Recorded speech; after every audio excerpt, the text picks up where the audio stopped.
அரசியல் நேயர்களுக்கு வாழ்த்துக்கள். கேரளாவை சேர்ந்த நிமிஷா பிரியாங்கிற நரசுக்கு வந்து ஏமன் நாட்டில் வழங்கப்பட்ட மரண தண்டனையை எதிர்பார்க்காத வகையில் ஒரு ஒத்தி போட்டு நிறுத்தி வச்ச ஒரு இந்தியாவை சேர்ந்த 94 வயது ஏபி அபூபக்கர் முஸ்லியாருடைய முயற்சி அது வெற்றியாகுமா தோல்வியாகுமாங்கிற கேள்விக்கு மாதிரி இப்போ திடீர்னு சொல்லி அந்த வழக்கில் திருப்பம் ஏற்பட்டிருக்கு. அந்த கடைசி திக்கு நிமிடங்களை வந்து நிமிஷா பிரியா வந்து சந்திச்சுக்கிட்டு இருக்கிறாங்க. ஓரளவு அவங்க விடுதலை ஆயிடுவாங்கன்னு எதிர்பார்த்த வந்த நிலையில் பலரும் பேசிய பேச்சு உதவி செய்கிறத நினச்சி உபத்திரவம் கொடுத்துட்டாங்க. அந்த உபத்திரவம் வந்து இப்போ நிமிஷா பிரியாவுக்கு மறுபடியும் வந்து மரண தண்டனையை உறுதிப்படுத்திடுமோங்கிற சந்தேகம் வந்து அந்த குடும்பத்துக்கு இப்போ வந்து அலற வச்சிருச்சு.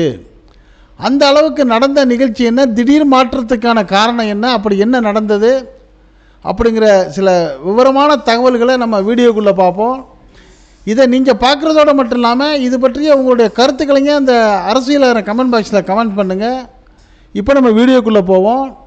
ஏற்கனவே விரிவாக இந்த நிமிஷா பிரியாவுடைய குற்றத்தை நம்ம விலக்கி போட்டிருந்தோம். இருந்தாலும் சுருக்கமாக 2 வரியில் சொல்லிவிட்டு நிகழ்ச்சிக்குள்ளே போனால் சரியாக இருக்கும்.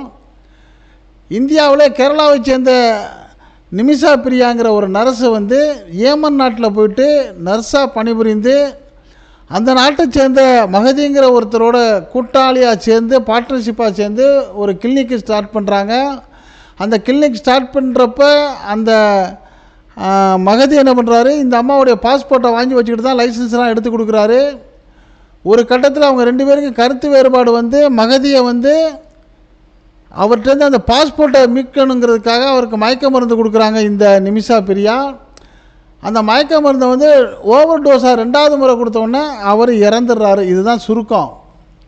இந்த அம்மா அவரை கொல்லணுங்கிற நோக்கத்தில் மயக்க மருந்து கொடுத்துச்சா அல்லது இவரை மயக்கத்தில் வச்சு எப்படியாச்சும் அவர் வீட்டுக்குள்ளே இருக்கிற பாஸ்போர்ட்டை நம்ம தேடி எடுத்து அது மூலிமா அடுத்த கட்ட நடவடிக்கை பண்ணுவோங்கிறதுக்காக முயற்சி பண்ணிச்சாங்கிறது அது வந்து தெரியாத ஒரு விடை. இந்த நிலைமையில் இந்த அம்மா அவரை கொன்றதை ஒத்துக்கிட்டுச்சு.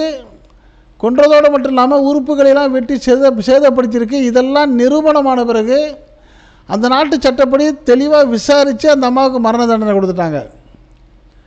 இப்போ மற்ற நாடுகள் போடி அங்கே அரசியல் செல்வாக்கு தவறுதான முறையிலெல்லாம் சட்டத்திலேருந்து மீள முடியாத அரபு நாடுகளில் அங்கே வந்து மிக நேர்மையான முறையில் விசாரித்து தண்டனை நிரூபிக்கப்பட்டால் அவங்க தீர்ப்பை சொல்லிடுவாங்க. தீர்ப்பை சொல்லிவிட்டா அந்த தீர்ப்பை என்ன பண்ணுவாங்க, 4 சுவத்துக்குள்ளெல்லாம் வச்சு செய்ய மாட்டாங்க, பப்ளிக்காக மக்கள் பார்வையில் வச்சு அந்த தண்டனை நிறைவேற்றுவாங்க. அதை பார்த்துட்டு பயந்துட்டு தான் மக்கள் வந்து குற்றங்கள் செய்கிறத குறைச்சிக்குவாங்க. அதனால தான் பெரும்பாலான அரபு நாடுகளில் வந்து குற்றங்கள் குறைஞ்சிருக்குது. இப்போ இந்த கொலை குற்றத்துக்கு ஆளான தீர்ப்பு தெளிவாக வரப்பெற்ற நிமிஷா பிரியாவை வந்து நிச்சயமாக தண்டனை உறுதியான பிறகு எப்படியாவது அதை காப்பாற்றணுங்கிற முயற்சியில் நிமிஷா பிரியா குடும்பம் வந்து பல முயற்சிகள் எடுத்தாங்க. அப்படி எடுக்கிறதுக்கு அவங்களுக்கு துணையாக ஒருத்தர் இருந்தார். அவர் தான் சாமுவேல் ஜொராம்ங்கிற ஒருத்தர் சமூக சேவகர் வந்து முழு பொறுப்படுத்தி 8 வருஷமாக போராடினார். இப்படிப்பட்ட நிலையில் இந்திய அரசாங்கமும் முயற்சி பண்ணி அந்த அம்மாவை எப்படியாவது காப்பாற்றிடுவோன்னு முயற்சி பண்ணுறப்ப அந்த முயற்சி தோல்வியாயிடுச்சு. காரணம் வந்து ஏமன் நாட்டில் அந்த ஏமனுடைய ஹூதிகள் அரசாங்கம் அதில் இந்திய அரசுடைய உறவு நல்லுறவாக இல்லை. அதனால் இந்திய அரசாங்கத்துடைய பேச்சுவார்த்தைக்கு வந்து அந்த ஏமன் ஹூதிகளுடைய அரசு வந்து உடன்படலை. அதனால் அரசாங்கத்தால் அந்த பெண்ணை மீட்க முடியலை. உறுதியான முறையில் கடந்த 2025 ஜூலை 16ஆம் தேதி காலையில் மரண தண்டனை நிறைவேற்றப்படும் அறிவிக்கப்பட்ட பிறகு கலைஞ்சு போயிடுச்சு அந்த நர்ஸு குடும்பம். அந்த அறிவிக்கப்பட்டு 1 வாரத்தில் நமக்கு தண்டனை நிறைவேற்றுங்கிறப்ப இந்தியாவில் கேரளாவில் உள்ள ஒரு முதியவர் பெரியவர் இஸ்லாமிய மதத்தை சேர்ந்த 94 வயதான ஏபி அபூபக்கர் முஸ்லியாருங்கிற ஒரு தொடர்பு கண்டு எப்படியாவது எங்கள் பொண்ணை காப்பாற்றுங்கன்னு சொல்லி இந்த நர்ஸு குடும்பம் கேட்டுக்கிட்டதுக்கு என்னங்க அவர் என்ன பண்ணுறாரு, அந்த ஏமன் நாட்டில் உள்ள சூஃபி மத தலைவரான ஷேக் ஹபீப் உமர் பின் ஹபீஸுங்கிற ஒரு தொடர்பு கண்டு இந்த அம்மாவுக்கு எப்படியாவது மன்னிப்பு வாங்கி கொடுங்கங்கிறாரு. இதுவரைக்கும் அந்த மன்னிப்பு பேச்சுவார்த்தைக்கே வராத மகதி குடும்பம் இந்த ஏபி அபூபக்கர் முஸ்லியாருடைய வேண்டுகோளுக்கு ஏற்ப ஷேக் ஹபீப் உமர் பின் ஹபீஸ் சூஃபி தலைவருடைய அழைப்பை ஏற்றுக்கிட்டு பேச்சுவார்த்தைக்கு உட்காந்துடுறாங்க. இதுவே ஒரு பெரிய முன்னேற்றம். அவங்க உட்காந்து முதல் கட்டமாக என்ன பண்ணுறாங்க, அந்த தூக்கு தண்டனையை வந்து அடுத்த 16ஆம் தேதி நிறைவேற்றதை வந்து அரசாங்கத்திட்ட ஒரு வேண்டுகோள் வச்சு டேட்டை எக்ஸ்டெண்ட் பண்ணி ஒத்தி போடுறாங்க. அவ்வளோதான், நிறுத்தி வைக்கலை, ஒத்தி போடுறாங்க. ஒத்தி போட்டு பேச்சுவார்த்தை நடத்திக்கிட்டு இருக்கிறப்ப அந்த அம்மா விடுபட்டுங்கிற சந்தோஷமான செய்திகள் நாடு பூரா வர்றப்ப நம்ம இந்தியாவில் இருக்கிற சில ஆளுங்க சும்மா இருக்க மாட்டாங்க. உதவி செய்கிறதா நினச்சிக்கிட்டு உபத்திரம் பண்ணுவாங்க. இவங்க ஆளுக்கால ஒரு செய்தியை வெளியிட ஆரம்பிச்சிட்டாங்க. என்ன வெளியிட ஆரம்பிச்சிட்டாங்க, மகதி குடும்பம் வந்து பெருசாக பணம் எதிர்பார்க்குறாங்க. அந்த பிளட் மணி ரத்த பணங்கிறத வந்து $1 மில்லியன் மேலே எதிர்பார்க்குறாங்க. அப்படி இப்படின்னு சொன்ன உடனே இந்த செய்தி வந்து கொலை செய்யப்பட்ட மகதியுடைய சகோதரர் அப்தல் ஃபத்தாங்கிற ஒரு காதில் விழுந்தோன்னே அவர் கடும் கோபமாகறாரு. என்னையா நக்கலா பண்ணுறீங்க, நாங்கள் பணத்தையெல்லாம் எதிர்பார்க்கலை, எங்களுக்கு தேவை வந்து நீதி தான், நீதி கிடைக்கணும், நியாயம் கிடைக்கணும். அதனால் இந்த வழக்கிலேருந்து நாங்கள் வாபஸ் வாங்குறதுக்கோ சமாதானமாகறதுக்கோ மன்னிக்கிறதுக்கோ தயாராக இல்லை, உங்கள் பணம்லாம் எங்களுக்கு தேவையில்லை, இது வீணான வதந்திகளை பரப்பாதீங்கன்னு அவர் கடும் கோபமாயிட்டார். இந்த சாமுவேல் ஜெரோமும் என்னென்னமோ முயற்சி பண்ணி கிட்டத்தட்ட 8 வருடங்களாக இந்த பாதிக்கப்பட்ட குடும்பத்தோட நட்புறவை ஏற்படுத்தி எப்படியாவது அவங்கள சமாதானப்படுத்தணும் முயற்சி பண்ணி நெருக்கி கொண்டு வர்ற கட்டத்தில் இந்த சாமுவேல் ஜெரோமுக்கு ஒத்துழைக்கிற மாதிரி ஏபி அபூபக்கர் முஸ்லியாரும் கேட்டுக்கிட்டதை வச்சு ஒரு சமாதானமாக உட்கார்ந்து பேசி இந்த தூக்கு தண்டனை நிறைவேற்றத்தை ஒத்தி போட்டுட்டு அந்த அம்மாவுக்கு கிட்டத்தட்ட மன்னிப்பு கிடைக்கக்கூடிய சூழ்நிலை கொண்டு போகிறப்ப இப்போ இந்தியாவில் உள்ள ஆளுங்க பேசின பேச்சு என்னாச்சு, திருப்பி கோபமாயிட்டாங்க அவங்க. அப்போ இனிமேல் வந்து இந்த அம்மாவுக்கு மன்னிப்பு கிடைக்குமா இல்லை தூக்கு தண்டனை தான் உறுதியாகுமாங்கிற ஒவ்வொரு நிமிஷமும் திக்குங்கிற சூழ்நிலையில் நிமிஷா பிரியோடைய நிமிடங்கள் கடந்துக்கிட்டு இருக்குது. இதுக்கு என்ன காரணம்னா, பெரும்பாலான அரபு நாடுகளுடைய சட்டம் எப்படி இருக்குன்னா, ஒரு குற்றம் உண்மையான முறையில் நேர்மையான முறையில் விசாரிக்கப்பட்டு நிரூபிக்கப்பட்டுட்டா குற்றவாளிக்கு எந்த வகையிலையும் சலுகை கொடுக்க மாட்டாங்க.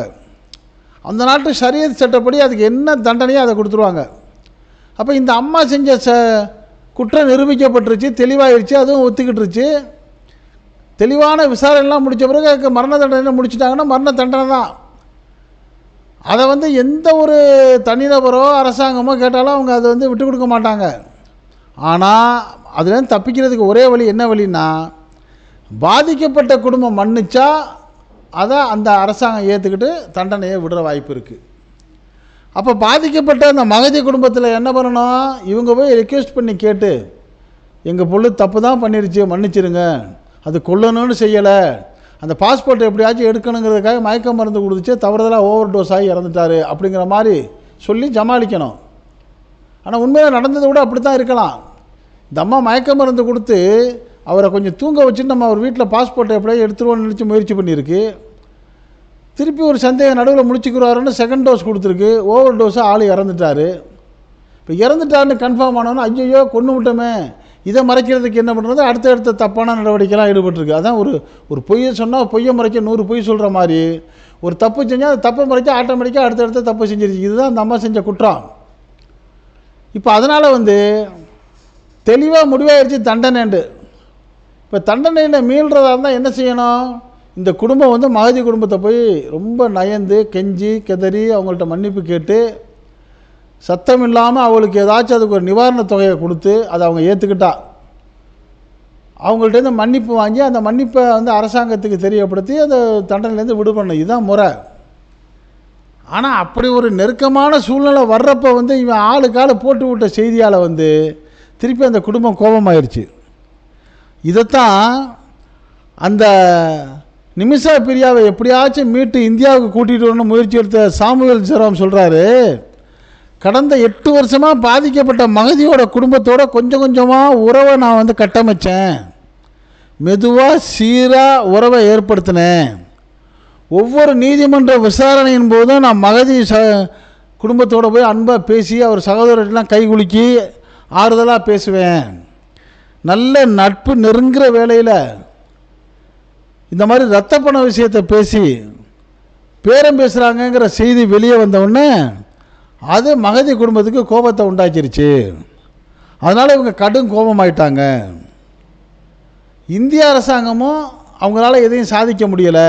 காரணம் வந்து இந்திய அரசாங்கத்துக்கு ராஜ்ய ரீதியாக ஏமன் ஹூத்திகளோட சரியான ஒரு நல்லுறவு இல்லாததுனால இவங்களுடைய கோரிக்கையை அவங்க ஏற்றுக்க முடியலை.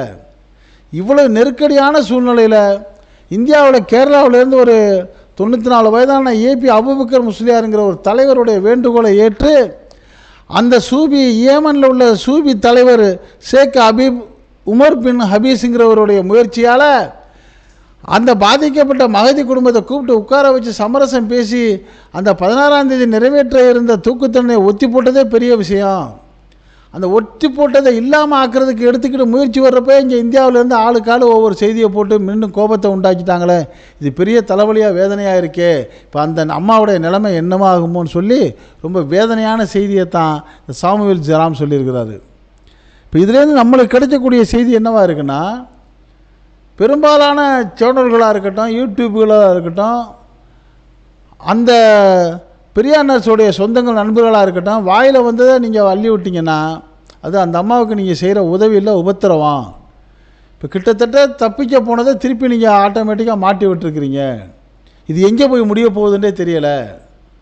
2 நாளைக்கு முன்னாடி உள்ள எதிர்பார்ப்பு எப்படியாவது அந்த அம்மா தப்பிச்சிருங்கிற மாதிரி இருந்த எதிர்பார்ப்பை இல்லை நாங்கள்லாம் விடமாட்டோம், இதில் நீதியைத்தான் நாங்கள் பெறுவோம்னு சொல்லி அந்த மகதியுடைய சகோதரர் அப்தல் ஃபத்தா சொல்லியிருக்கிறதுலேருந்து இந்த அம்மாவுக்கு ஒருவேளை அந்த தூக்கு தண்டனை உறுதியாயிருமோங்கிற கவலை அந்த நிமிஷா பிரியா குடும்பத்துக்கு மட்டும் இல்லாமல் இந்தியாவில் உள்ள எல்லாருக்குமே அப்படி ஒரு கவலை வந்திருக்குது.